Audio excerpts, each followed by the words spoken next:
क्या आप जानते हैं अगर पितृपक्ष में श्राद्ध नहीं किया जाए तो पितरों का श्राप पूरे वंश को प्रभावित कर सकता है।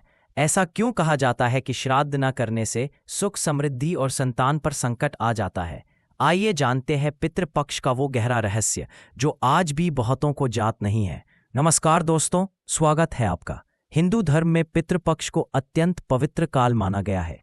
ये वो समय है जब हमारे पूर्वज, हमारे पितृ पृथ्वी लोक में आते हैं और अपनी संतान से तर्पण, पिंडदान और श्रद्धा की अपेक्षा रखते हैं।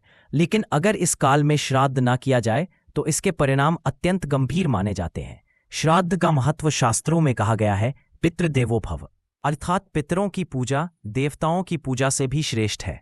गर्भ पुराण और गरुड़ पुराण में वर्णन है कि श्राद्ध करने से पितर तृप्त होकर आशीर्वाद देते हैं और कुल में सुख समृद्धि बनी रहती है। श्राद्ध न करने के परिणाम पितृदोष का उदय। अगर श्राद्ध नहीं किया जाता तो पितृदोष उत्पन्न होता है। इससे परिवार में मानसिक अशांति, रोग, आर्थिक संकट और संतान की समस्याएं बढ़ने लगती है। वंश पर प्रभाव। कई ज्योतिष ग्रंथों में कहा गया है कि श्राद्ध न करने से वंश वृद्धि में बाधा आती है, संतान सुख में कमी आती है, पूर्वजों की आत्मा दुखी रहती है। माना जाता है कि जो आत्माएं श्राद्ध से तृप्त नहीं होती वे भटकती रहती हैं और परिवार पर नकारात्मक प्रभाव डालती हैं। धन संपत्ति में हानि। धर्मशास्त्रों में वर्णित है कि श्राद्ध न करने से घर की लक्ष्मी चली जाती है और धन हानि के योग बनने लगते हैं। पौराणिक उदाहरण महाभारत में भी इसका उल्लेख मिलता है। भीष्म पितामह ने युधिष्ठिर से कहा था कि जो श्राद्ध नहीं करता वह पितरों का अनादर करता है और उसका वंश धीरे धीरे क्षीण हो जाता है।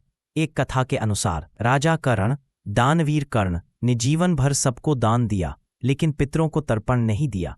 मृत्यु के बाद जब वे स्वर्ग पहुंचे तो उन्हें भोजन में केवल सोना और रत्न मिलने लगे। तब उन्हें एहसास हुआ कि पितरों को कभी अर्पण नहीं किया। बाद में जब युधिष्ठिर में पिंडदान किया तब जाकर कर्ण की आत्मा को शांति मिली।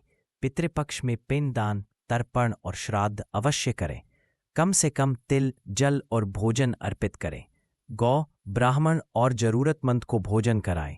घर में पितरों का स्मरण कर दीप जलाएं और प्रार्थना करें। दोस्तों, श्राद्ध केवल एक रीति नहीं है बल्कि यह हमारी आत्मा और वंश की सुरक्षा की गारंटी है। अगर आप अपने पितरों को प्रसन्न करेंगे तो उनका आशीर्वाद आपके जीवन को हर संकट से बचाएगा। अगर आपको यह वीडियो अच्छा लगा हो तो इसे लाइक और शेयर जरूर करें और चैनल को सब्सक्राइब करना न भूलें।